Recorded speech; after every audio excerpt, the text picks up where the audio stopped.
नमस्कार। 2024 के राजनीतिक सफर में मैं उमेश अपने कैमरामैन सहयोगी विवेक मोदक के साथ श्रीमान JLKM के ऑफिस के सामने आपका स्वागत करता हूं। किस तरह की गोलबंदी गिरिडीह के अंतर्गत चल रही है, समीकरण मुश्किल से 3 से 4 दिन का सफर तय करना बाकी रह गया है।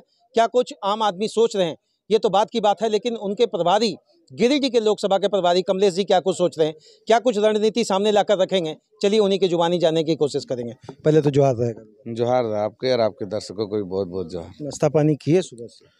जी, रोटी 4 गो रोटी खा के घर से निकल गए हैं। अब देखते हैं क्या होता है दिन भर। अच्छा, अपने तो रोटी खा रहे हैं, विरोधी लोग को आप लोग डॉक्टर के पास प्रेशर के लिए, दवा खाने के लिए इंस्पायर कर रहे हैं, क्या कुछ रहेगा? देखिए, कारण ये है, ऐसा अगर यदि स्थिति और परिस्थिति उत्पन्न हुआ है तो इसका मेन कारण है कि लोग जमीन पर दिखे नहीं। जनता के वोट को लेकर के लोग आज राज कर रहे हैं। कोई विधायक अपनी पत्नी को सांसद ये सब बनाते हुए चले जा रहे हैं, लेकिन जनता के विषय में कोई नहीं सोच रहे हैं। तो जनता इतना प्रेशर दे रही है कि उनको आज ब्लड प्रेशर का टैबलेट खाने पर शुरू से आप मेंटली आप लोग प्रिपेयर थे कि राजनीति करना था? नहीं, बिल्कुल नहीं। हम लोग पहले से राजनीति करने के लिए प्रिपेयर नहीं थे। हम लोग आंदोलन में थे। हम लोग चाह रहे थे कि आंदोलन के माध्यम से जो भी समस्या हो, जो भी स्टूडेंट लेवल का जो भी समस्या उत्पन्न हुआ था, विस्थापन को लेकर के जो उत्पन्न हुआ था, वो सब समाधान हम लोग जो आंदोलन कर रहे थे उसका सरकार समाधान करते जाती तो शायद हम लोग आंदोलन करते रहते हैं। अच्छा कमलेश जी, आप लोग क्षेत्रीय पार्टी को ही सबसे ज़्यादा घेरे। अगर झारखंड की हम बात करें तो JMM है, आजसू है, इन सारी पार्टियों पर आप लोगों का निशाना बहुत ज़बरदस्त रहा। और लोकल जितने भी समर्थक या पार्टी के मेंबर रहे, चाहे वो विधायक हो, सांसद, उन लोगों को घेरने में आपने कहीं कमी नहीं रखी। क्या कुछ हम इसको समझ ले, क्या राजनीतिक समीकरण या वाकई आप लोग दिल तोड़कर आगे बढ़ रहे थे? नहीं, ऐसा बिल्कुल नहीं है। देखिए, बात यह है कि जब झारखंड की हम लोग बात कर रहे हैं, झारखंड की समस्याओं की बात कर रहे हैं, तो मेन सबसे पहले यहाँ का जो सरकार है उनको देखना चाहिए कि यहाँ क्या क्या समस्या है, उनका समाधान कैसे हो सके। अगर यदि कोई देश लेवल का अगर यदि कोई बात है, कोई समस्या है, तब हम लोग उतना ऊपर हम लोग तो पहले सोचे ही नहीं थे कि हम लोग सांसद के चुनाव में आएंगे या फिर मान के चलिए हम लोग आज राष्ट्रीय लेवल के पार्टियों को टक्कर देंगे।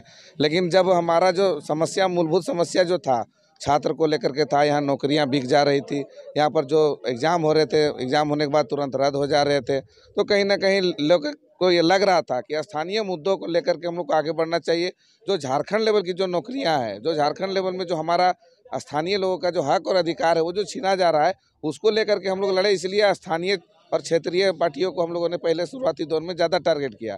लेकिन जब हम लोगों को लगा कि जब यहाँ की सरकार स्थानीय नीति को बना करके केंद्र में भेज रही है और केंद्र सरकार में हमारा बहुमत नहीं है, हमारी कोई बातों को उठाने वाला नहीं है, तब हम लोगों ने केंद्र की राजनीति में दस्तक देने का काम। क्या हम इसको मान ले, बच्चा का एडमिशन कराए, क्लास 1, 2, 3 पास नहीं करवा के सीधा उसको मैट्रिक का फॉर्म भरवा दिए?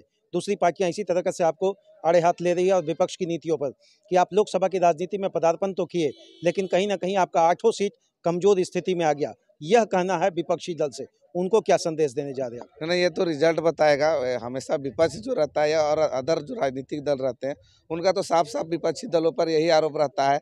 आज अपने आप को 400 पार बात कर रहे हैं और कांग्रेस भी अपने आप को सरकार बनाने की बात कर रही है। तो या तो कांग्रेस झूठ बोल रही है या तो बीजेपी झूठ बोल रही है। तो इस परिस्थिति में उसका कहना कितना हद तक सच है, ये तो जब रिजल्ट आएगा तभी बताएगा। कमलेश भाई, संविधान को मानते हैं? बिल्कुल बिल्कुल, पूरा 100%। तो आप लोग क्या ठेका ले लिए हैं कि एक ही पार्टी किसी गांव में घुसेगा, दूसरी पार्टी को हम घुसने नहीं देंगे, वहां पर उसका हुंटिंग करेंगे, यहाँ पर दूसरे समर्थकों के साथ बवाल करेंगे? ये कौन सा संरचना, ये भारत में कौन सी नई परिपाटी आप लोग चालू कर रहे हैं कि दूसरा पार्टी को प्रचार ही नहीं करने देंगे? नहीं, बिल्कुल ये सब बात गलत है। अगर यदि ऐसा बात है, देखिए, प्रचार करना सभी का मूलभूत अधिकार है। अगर कोई कैंडिडेट आया है तो वो प्रचार करे, प्रचार करने में उनको कोई रोकना नहीं चाहिए।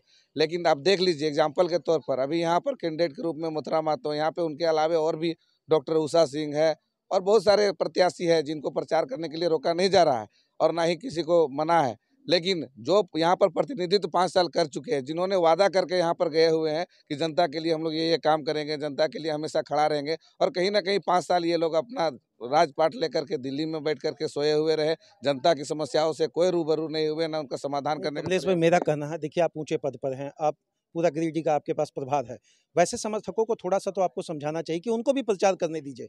जीत हार अपनी जगह है, संवैधानिक संरचना है, लेकिन आप अगर हॉन्टिंग करेंगे, कल कानूनी प्रक्रिया का शिकार में आएंगे तो ये परेशानी है। ये आपकी तरफ से एक अपील जाना चाहिए कि नहीं? नहीं, बिल्कुल, अभी भी हम कर रहे हैं। अभी पहले भी हम बोले कि सबको प्रचार करने का अधिकार है, हमने ये भी बात कहा। अभी फिर मैं ये बात को दोहराना चाहूँगा कि जनता किसी को भी, कोई भी कैंडिडेट हो, उनको प्रचार करने देना चाहिए, ये उनका संवैधानिक अधिकार है। अगर कैंडिडेट अगर चुनाव में आया अपनी बातों को नहीं रखेगा तो जनता उनको समझ नहीं पाएगी कि उनका क्या काम है, उनको क्या करने देना चाहिए, और अच्छे कैंडिडेट को वो लोग चूज नहीं कर पाएंगे।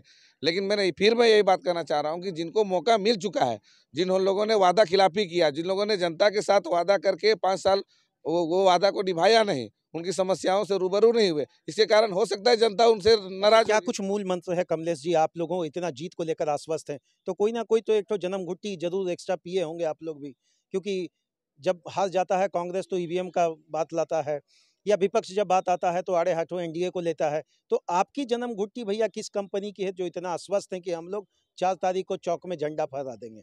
देखिए, हमारा जन्म घुट्टी जनता है, सीधा सीधी समझ लीजिए कि आज कल आप देखे होंगे, कल बेरमो में एक सभा हुई थी। हमको नहीं लगता है कि कोई राष्ट्रीय पार्टी और क्षेत्रीय पार्टी बेरमो में कभी इस तरह का सभा कर सकती है, इतना लोगों के साथ सभा कर सकती है। जबकि ऐसी सभा करने में हमको लगता है कि अगर कोई राष्ट्रीय पार्टी या क्षेत्रीय पार्टी अगर कार्यक्रम करेगी तो लगभग 1 करोड़ से कम का खर्चा नहीं होगा। लेकिन वो जो कार्यक्रम था वो ₹0 में कार्यक्रम हुआ है, ₹0 में। अगर यदि उसमें कुछ खर्चा है तो 2-4 हज़ार रुपया का जो है बाजा वगैरह है, और थोड़ा सा फ्लैक्स वगैरह का। इसके अलावा कोई भी ₹1 खर्च अच्छा, नहीं इस भीड़ को हम क्या प्रेशर पॉलिटिक्स मान लें या जीत की राजनीति का पहला समीकरण? नहीं, ये तो देखिए, आपको समझना होगा इस बात को कि जो राजनीतिक दल पहले कहते थे कि भीड़ कभी वोटर नहीं होता है, जब वो मतलब संस्था जो झारखंड खतियानी भाषा संघर्ष समिति जो ये था, ये एक संस्था के रूप में, एक सामाजिक संस्था के रूप में काम कर रही थी।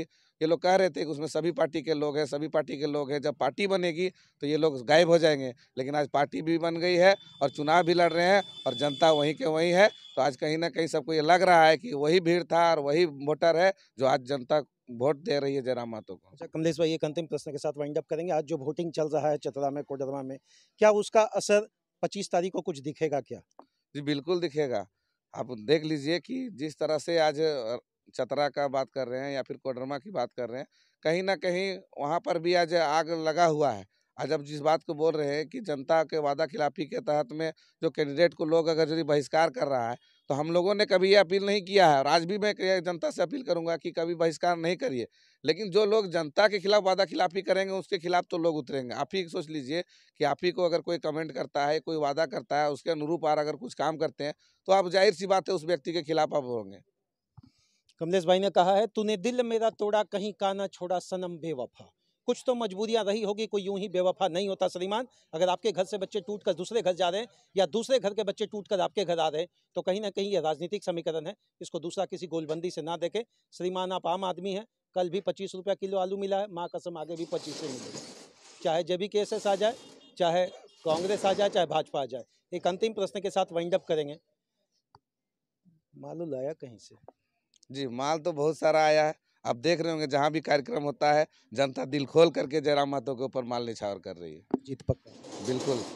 बहुत बहुत धन्यवाद कमलेश भाई, जिस तरह से आपने गोलबंदी के स्पष्ट शब्दों में कहना है कि हमारा 10 रुपया भी आया तो आम आदमी ने दिया, हमारा 10 लाख भी दिया, अब दिया कि नहीं नहीं पता दादा, लेकिन आम आदमी नहीं दिया। बहुत बहुत धन्यवाद।